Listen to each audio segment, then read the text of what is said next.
I'm Melissa. I'm Jam. And I'm a chemist. And I'm not. And welcome to Chemistry for Your Life, The podcast that helps you understand the chemistry of your everyday life. Okay, Jam. So a few weekends ago, I was with a friend of ours. I think you know her too. Her name is Emily S., not your wife, Emily. Yes. Emily S. was also on the trip where I remember, for the most part, first meeting you when we were asked that question by a listener a few weeks ago. That's the first time I also met Emily S. Yes. So we were together and we were talking about how she had gotten a bad jellyfish sting on her honeymoon. Oof. And how she had to treat it. And I started to wonder, what makes a jellyfish sting hurt? Like, what's the chemistry of a jellyfish sting? Right. And then there's the age-old question. You know the question? I do know the question, yep. Does peeing on it actually work? Okay. Dang. Hard-hitting questions here today on Chemistry for Your Life. I've always wondered that. I feel like one of the things is that's been, I think, somewhat debunked now, but not really explained. You know what I mean? Mm-hmm. I've just heard a lot of people say like, oh, no, don't do that. It's just a, misunderstanding or whatever. But they don't ever explain why it doesn't work or why people ever thought it might work in the first place. Yeah. So that's what we're going to talk about today, about what makes a jellyfish sting hurt, if peeing on it works, and why or why not. And, some jellyfish tend to sting and others don't. So we're going to talk about that a little bit. So there's a lot of moving parts to this, and it's going to be a longer episode. Okay. Sometimes I try to keep it short or I break these up. I couldn't find an easy place to break it up, so I just decided to embrace a lengthier episode today. Okay. Sweet. Okay. So before we talk about jellyfish, I want to remind you about something we talked about in our episode about cooking eggs. Okay. We talked about how eggs have a lot of protein in them, and proteins are long chains they're made up of amino acids, and then they're kind of like connected together and stuff. Yep, exactly. Okay. And they're technically polymers. Oh, yeah, technically polymers. Sorry. Yep. No, that's okay. I mean, that's not really relevant to this. What you said was good enough, but I always love that they're polymers. I think that's fun. Yeah. So yeah, and they're all folded in on themselves, like you said, and we can denature them. Do you remember us talking about that? Yes, I do. And do you remember what that does? That I think more than just untangling them, doesn't it start to like break the chains apart? Yeah, it definitely untangles them. It might break the chains apart as well. Okay. But the biggest thing is by unfolding them, they can't act the same way that they would before. So their nature is changing. Right. So that's why they call it denaturing. And you can do that with heat, and you can also do that with acidic conditions. Okay. So that is really a big part of today's lesson, but we'd already talked about it. So I just wanted to quickly review it before we dive in. That makes sense. Okay. And I also think in this episode, it's going to be a lot like the Venus flytrap episode from last week, where it's more of lessons we've already learned in different applications like that one. So it's a little bit different. Okay. Got it. Okay. Don't worry. Next week, you'll get a more traditional chemistry lesson again. Okay. Sounds good. Okay. So jellyfish. A jellyfish sting is all about their prey and their protection. Right. So they have these tentacles which sting their prey and their predators so that they can, live their lives. That's all they're trying to do. Mm-hmm. And some types of jellyfish, they eat mostly just plankton in the ocean, or really small particles of things that we can't see with our eyes. So to sting that prey and immobilize it and ultimately consume it, they don't need really big stings. Right. So some jellyfish, when they come into contact with us, we don't feel anything. Because they're not trying to eat us. Right. Other jellyfish actually prey on bigger things like vertebrates. And so they need toxins that will impact these bigger creatures. Got it. So like that mean like small fish that actually are vertebrates, or? I think so, yeah. Okay. Or maybe even bigger ones. I don't know. Huh. I didn't look into their feeding habits other than reading that some of them consume vertebrates or other large prey. Okay. So those ones that consume the bigger prey, those are the ones that sometimes hurt human beings unintentionally. Okay, got it. And they're not seeking you out. They're just kind of living their lives. And if they come into contact with us, this is where the problem comes in. Okay. So if we come into contact with jellyfish's tentacles, they have a cell on their tentacles called a cnidocyte. It's spelled with a silent C at the beginning, which I don't understand. I don't understand much about biological naming systems. But that was how I learned that it was pronounced. So they have a cnidocyte. And inside that cell, there's an organelle. Do you remember the word organelle from like biology in high school? I do. And that means like the things within a cell that have specific functions, right? So yes. Like I'm so impressed. Mitochondria or and I used to know all these. And sorry, AP biology teacher, Miss Wise, but I'm sure as you say other things about this, it'll come back to me. And that class was not for nothing, I'm sure. No, yeah, that's a really good understanding, actually. So yes, they function as, I like the phrase, they function as an internal organ of the cell. Okay. Kind of. They're made up of proteins and lipids and other macromolecules, which is really just a fancy word for big molecules. Mm-hmm. So that's what is inside your cnidocyte is an organelle called a pneumaticist. So it serves a specific function. And it is something that they would uniquely have that we and other animals wouldn't have in their cells? I believe so. I don't know if there's something similar in other creatures, but I think that this might be unique to this genus of or species of creatures. Okay, got it. So, what a pneumaticist does is when we brush up against a jellyfish, pneumaticysts get all on our skin. Mm. Now, picture in your mind those creepy Jack-in-the-Box toys. Mm-hmm. Do you have it in your mind? Yes, I do. It's a box, and if you spin the handle, there's a spring that eventually the tension builds up to a point that the box bursts open and a clown jumps out. Yeah. Such a cruel toy. A terrifying toy. I don't know what the point is. That is exactly what a pneumaticist does. Okay. It's a coiled up spring, and it is almost like a spear or has a barb or like a needle that it's going to prick you with. Okay.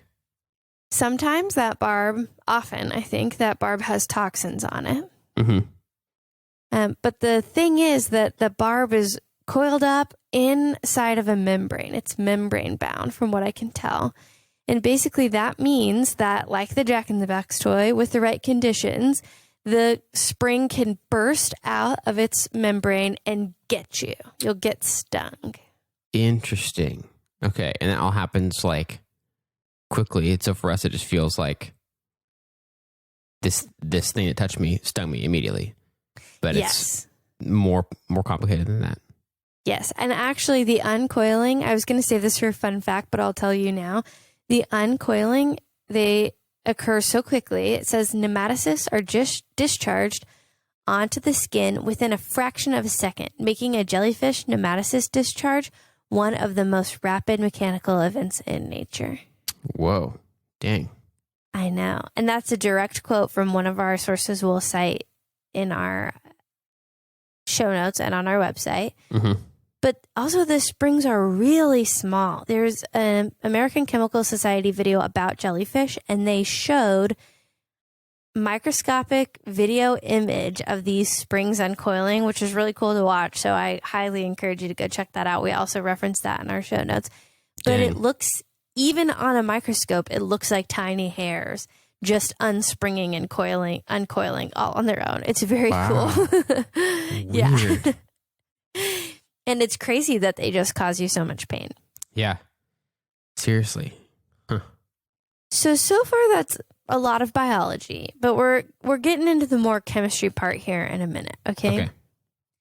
So these spring needles are the culprit for our pain, and the way that they'll be caused to burst open, there's two main ways that we control, and one is by pressure.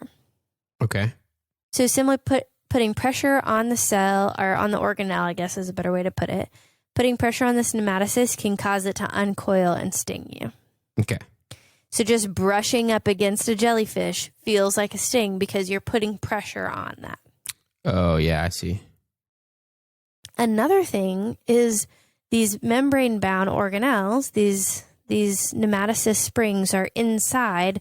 I think of it as like a little pouch. Yeah. But the pouch is semi-permeable, which means water can flow in and out of it. Mm-hmm. And the water inside of these pneumaticist pouches, is what I'm going to call them. It's an informal word. It's used to being in salty seawater, right? Right. So if you splash fresh water on them, a process called osmosis occurs where naturally things want to even out the amount of salt between the internal and external layers of a membrane. So the salt level in the membrane is going to try to match the salt level outside of the membrane.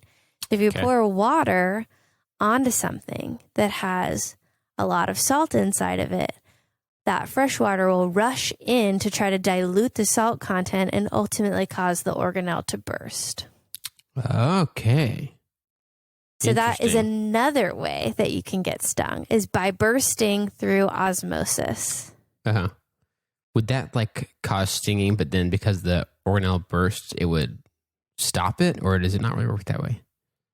I think it does work that way. It would burst so it couldn't prick you again, but they're all going to prick you instead of, Yeah, so it'll initially just hurt worse. Yes. Okay. So we're going to talk about that some too at the end here. And then the last thing they said was just a relaxation of the muscles that contain the pneumaticist. But I don't think that we can control that. I think that's on the jellyfish side. So I couldn't find much information about that. Okay. Got it. So that is what will cause the pneumaticist to unspring and attack you like a creepy jack-in-the-box coming out and getting you. Dang. Like tiny little jack-in-the-boxes that have been able to be attached to your skin. Yeah, exactly. Yes. That's crazy. So, and when the pneumaticis release onto your skin with that prick, that is painful enough. But there are also toxins on them. Right. So this is very chemistry-y. There are different jellyfish with different toxins. Hundreds of toxins have been identified. Some of them are lethal toxins, and some of them are not even felt by humans because the pneumaticis are so small they can't even penetrate your skin. Oh, okay. So there's all kinds of levels of different toxins going on here. One specific type of toxin is a protein. They're called porins. These are proteins that literally create holes or pores in your cells. Whoa. And they cause pain and inflammation, as you can imagine. Yeah. Dang. So that's what happens when you get stung by a jellyfish. I'm guessing that part kind of makes more sense about maybe if they're attacking something smaller, how that damage could be much more than just an irritating sting for them. Who knows? But it could be enough to allow the jellyfish then to get them and eat them or whatever. But right. Yeah. Dang. That's crazy. I know. I'm kind of surprised because I feel like I don't think much about what stings or something like that is, but it's so much more complicated than I thought it would be. Yeah, totally. Now, what you said earlier, I'm going to circle back around to. If you just have coiled up pneumaticis on your skin that haven't been triggered yet, this sting will just sort of come back randomly and painfully throughout the day or the next day until they've all burst. Okay. And my sister actually studied jellyfish for her master's degree. Oh, wow. Which Dang. I know is very fun. So she has a lot of experience with that. And so she talked about how it'll just randomly sting you painfully for the rest of the day after you get that initial sting. Wow. Gosh. That's so annoying. I know. I feel like my job is dangerous too, but jellyfish sting is an interesting hazard of that field. Oh, yeah. Seriously. Gosh. That would be such a regular thing to have to worry about and know about. Man. Well, so now our next question is, how can chemistry help us with the pain? And of course, should we pee on it? Right. So scientifically, it doesn't seem like there's a strong consensus on one way to treat all jellyfish stings. Okay. I read an article that was basically a review. It compiled all these different studies on all these different jellyfish, and it went by jellyfish and what treatment were recommended. So I'm just going to go through the top treatments for those. So if we know why they're hurting us, we know that we either need to physically remove the Pneumaticist or we need to basically hack the system chemically and make them useless. Mm-hmm. To physically remove them, using fresh water is not going to help because of what you said. It will cause them all to burst at once. Okay. So if you have a small jellyfish sting from a non-toxic jellyfish and you think it'll be worth it, you just pour fresh water on it, all those Pneumatocysts burst at once, and then you can start the healing process. Mm-hmm. Maybe that's fine. But if you have a jellyfish sting from a jellyfish that's very toxic and you pour fresh water on it, then all of those Pneumatocysts will discharge poison into your skin at once. Okay. So that's not the best option for physically removing the Pneumatocysts because it doesn't physically remove them. It just basically uses osmosis to cause them all to trigger at once. Right. But you can use salt water from the same body of water you were in. Make sure there's no more jellyfish in it, obviously. And use that to pour or splash on your skin. And that should, to some degree, remove a lot of the Pneumatocysts without causing them to burst because there's not going to be any osmosis taking place. Mm. It's already at a nice equilibrium. Okay, so those are your physical ways. Renee also mentioned, I wouldn't recommend this because pressure can be one of the things that cause Pneumatocysts to trigger, right? Right. But sometimes people would get a thin card, like a credit card, if they were maybe on the boat or desperate or something, and scrape the top of their sting to try to remove the rest of those cells. Okay. Or organelles, I guess is the right term. So that's another physical way to remove, but you could put pressure on them because you can't see them because they're so small and then cause them to burst. Right. Seems like it'd be a fine line between like, am I really getting under them and kind of scraping them off, or am I just pressing them down as I grip my card along my leg or whatever? That's right, exactly. Huh. So, in general, I don't love those methods. Of course, am a big fan of chemically over physically doing anything. Right. So, to chemically render them useless, the biggest thing you need to do is denature the proteins. Okay. There's proteins in the toxins, and there's proteins in the Pneumatocysts. Okay. They're organelles. They're made up of macromolecules, including proteins. Right. So there's two ways to do that we know of that are easily accessible, and one is an acidic solution or heat. Okay. So what the review I read generally recommended using hot water around 113 degrees Fahrenheit. Okay. Hot water, but not boiling because you don't want to obviously hurt yourself. So that's why that is about recommended. And that should denature the proteins. So it won't burst, or if the cells burst, it doesn't matter because the Pneumatocysts have basically been rendered useless, and so have the toxins. Right. Okay. So it would denature them first and instead of just causing them all to unspring or whatever? I think it would be sort of a simultaneous situation. Okay, got it. But also, if you feel better about it, you could try to boil your seawater, and then it definitely wouldn't cause them to burst. Oh, I see. Okay, nice. So hot water, that's one option to denature the proteins. But another option that you can use is vinegar. Nice. because that is an acidic solution. So theoretically, that is acidic enough. It has a low enough pH or concentration of protons that it could denature the proteins and have the same effect as the hot water. Okay, sweet. I saw both of those mentioned as some of the top choices for treating jellyfish stings in a paper. Yeah. There is some evidence that acetic acid, also known as vinegar, may cause some triggering of the Pneumaticist, but I think it's becoming one of the most widely accepted. So I don't think anything's perfect. I'm not a medical doctor, but this is what I found in academic papers. Right. My sister, who's around all these jellyfish, who studied jellyfish, also recommended meat tenderizer. Huh. Because meat tenderizer tenderizes meat by denaturing and breaking down protein. Oh, okay. Gotcha. So it could do that to the Pneumaticist and the toxins being released into your skin. Yeah. Dang. Interesting. So that's how we use chemistry to hack the system and get those Pneumatists to stop hurting us. Nice. Which Dang, I dude. think is very fun. That's crazy. It's also just crazy to think about the sting. I'm still kind of wrapping my head around that part, but like it not just being one event that happened when you were touching the jellyfish, but you're still being stung later. It's not just like it's not just a feeling. I've always heard that described. I've been with people who've gotten stung, but never have been stung myself.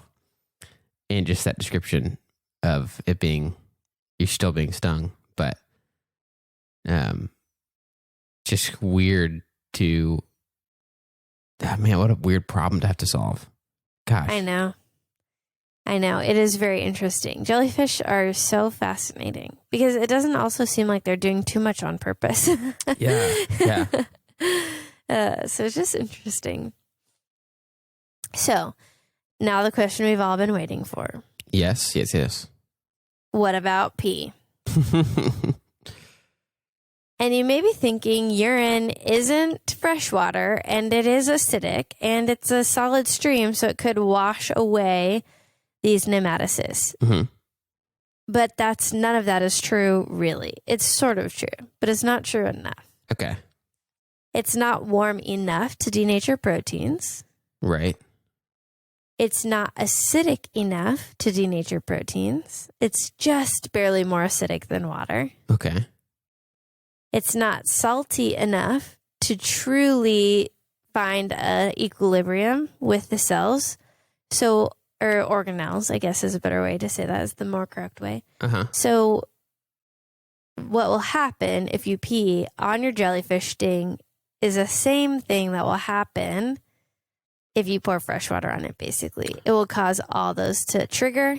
Oh, yeah. And you'll be in more pain, not less. Dang, and that's funny because it's funny to think that it's the same as fresh water. And fresh water is much less gross than urine, last time I checked. And so all the people who've actually done that to find out that it's actually no better than just regular old water are going to be pretty bummed that and they worse took a chance. worse than seawater. Just go back out into the ocean and splash it all off. And seawater is not clean. I mean, it's like use some dirty seawater instead. That's right there everywhere. So it's just kind of funny. This is funny that like in many scenarios where the intuitive sort of assumptions we might have as non-scientists are completely have so many chances of being wrong. It's like, and it's actually better to use dirty seawater than to use fresh bottled water. It's just like so funny. That is, it really is so. Everything about this is counterintuitive, I think. Yeah. Because fresh water is bad. Really hot water is pretty good, actually. Not so hot that you're going to burn yourself. Or just go back out into the sea. Or pour acid on it. Like, you don't pour acid on wounds normally. Yeah, seriously. It's just different. It's very different. So that is your lesson on jellyfish. So if you'd like to, you can take a stab at explaining it back to me. I had a few fun facts for you, and now I just have one because you scooped one of them. Oops, sorry. Didn't mean to. Yes, I'd love to spit back what I learned. There's a lot there. There's a lot there. You don't have to get every detail, maybe just overarching. Okay, so main thing being that when we get stung, that brief little moment that happens, the jellyfish's tentacle is not necessarily like itself doing the stinging, which is interesting. It's passing off sort of these little stingers, these little organelles that are in the cells. You said the cell name earlier, but I forgot it. It is the one that starts with the silent C. Yeah. Cnidocyte. Cnidocyte. So organelles in that cell get, in that brief moment, attached to our leg or our back or whatever ends up getting stung. And then they probably pretty quickly, some of them start springing, or I don't know what you'd say, but basically they end up being the thing that pokes us. And so there's more steps to that process than most of us would realize. And then they stay with us for the most part, unless we do something about that. So we will continue to be stung by them even after we have been around the jellyfish, which makes so much sense. It's like, so there's so many things that that pain we experience is residual because of damage done, and it just hangs around. So it's kind of confusing. Like, you get stung by a wasp, it might hurt for a while, but the stinging is basically done. It's like, or you just get a splinter. I mean, it's like sometimes the pain of something is just it hanging around, but the act of whatever hurt you is already done. But this is so tricky because it's like, nope, we're still stinging you. Yeah. Which is crazy. And you said that the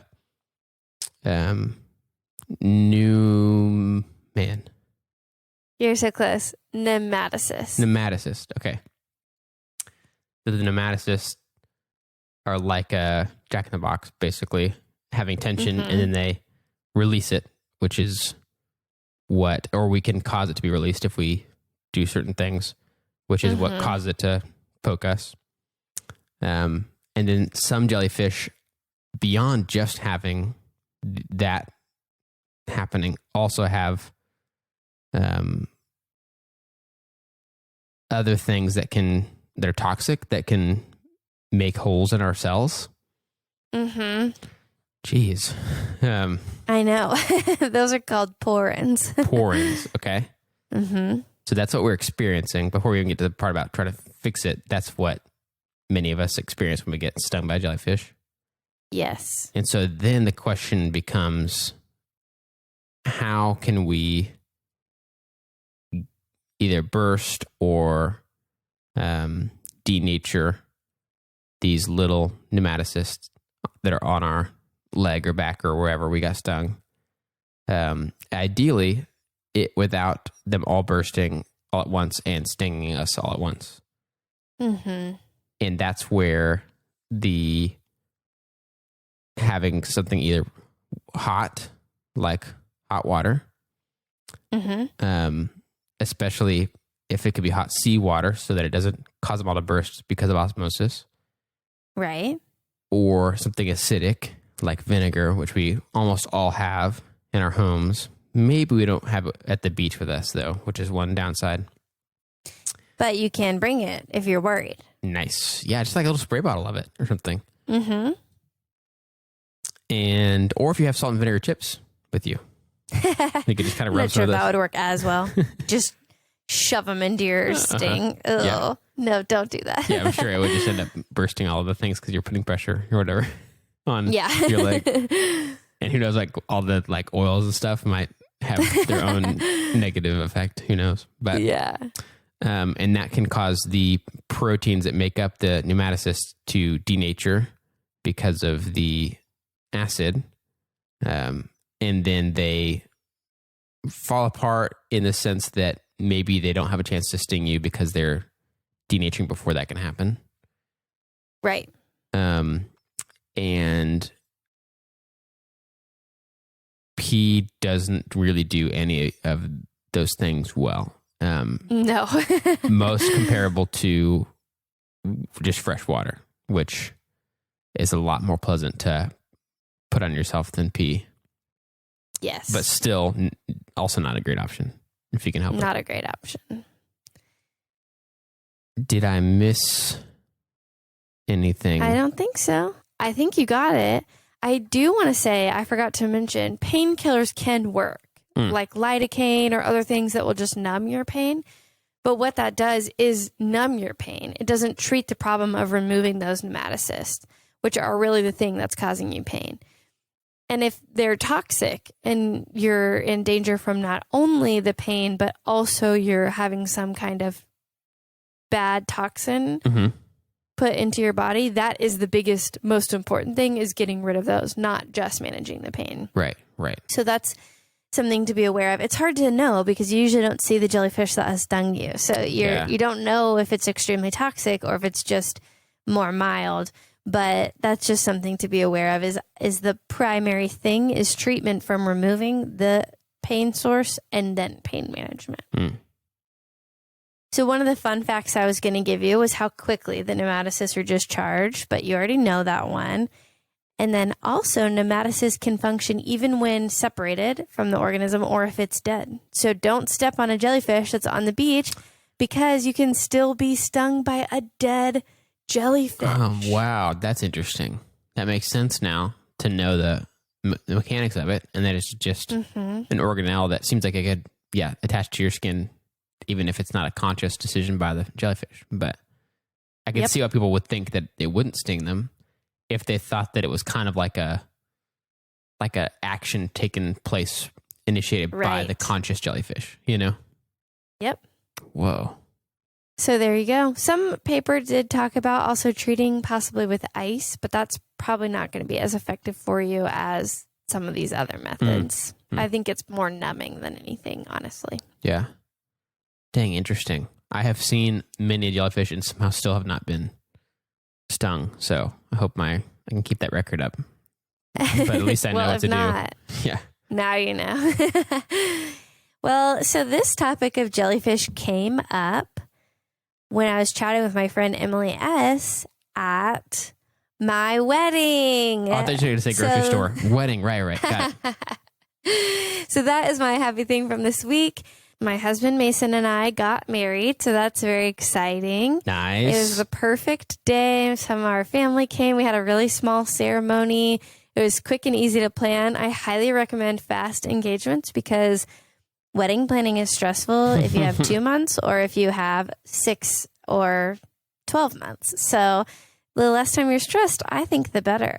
Yeah. Especially if you already know and have already gone through like counseling or whatever else. And it's like, okay, well, what's the point in waiting then? We've gotten all the input that we need, you know? Right. Yeah.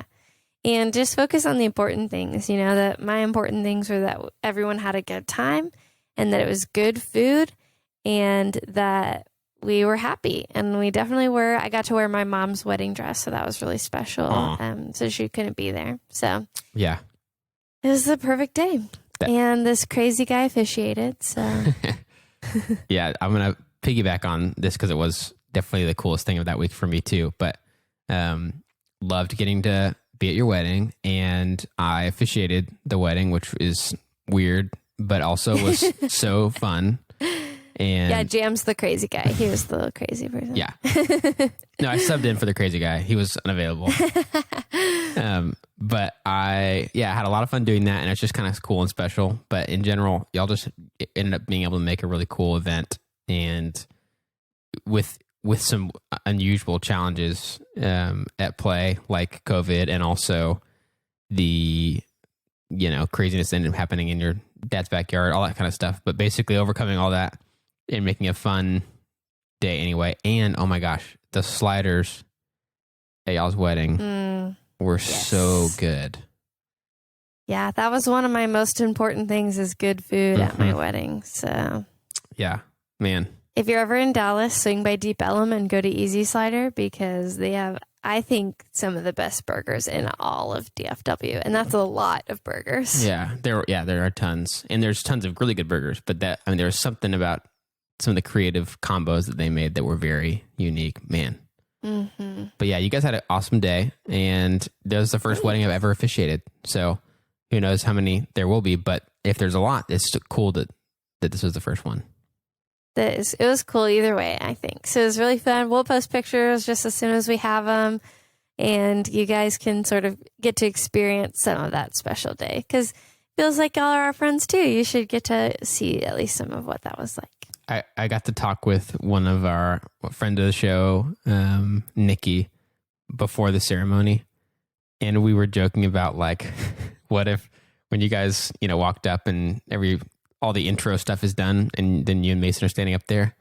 If it was like, if I handed the mic to you and it was like, hey, I'm Melissa, I'm Jam, and then I'm Mason, and then we did like a circle of how we introduce each other. It's like, I'm a chemist, I'm not, I'm also not, and then we're just kind of joking about how cumbersome that would be to end up forcing introductions like that during a wedding. Or if we made a podcast episode out of it, but our whole wedding is broadcast as a podcast episode. It'd be so funny. You'd probably feel pressure to incorporate some sort of chemistry lesson, which would be kind of hard to figure out what to do. Yeah, I can't think of that off the top of my head. So yeah. So that was a happy thing from this week. So thanks, Jan, for coming and officiating, and of course, dude, for being a great friend through all of that. And thanks to all of you listeners for coming and learning about jellyfish. It was so fun. Well, thank you for teaching us, and thanks for getting married. And that was really fun. And you guys, these ideas like, what do you do if you get stung by a jellyfish, and should you or should you not pee on it? Some of these really good ideas come from you guys. So if you've got questions and things that you've wondered about that could be chemistry, please let us know. Reach out to us on Gmail, Twitter, Instagram, and Facebook at Chem for Your Life. That's Chem, F-O-R, Your Life, to share your thoughts and ideas. If you'd like to help us keep our show going and contribute to cover the costs of making it, go to ko-fi.com/Chem for Your Life and donate the cost of a cup of coffee. Between now and the end of May, which is only a couple more weeks, you can sign up on our Ko-Fi for any amount monthly. And Melissa and I will send you a sticker that's very exclusive and a note to say thank you. But if you're not able to donate, you can still help us by subscribing on your favorite podcast app and rating and writing a review on Apple Podcasts. That also helps us to share chemistry with even more people. This episode of Chemistry for Your Life was created by Melissa Collini and Jam Robinson. References for this episode can be found in our show notes or on our website. Jam Robinson is our producer, and we'd like to give a special thanks to V. Garza and In Newell, who reviewed this episode.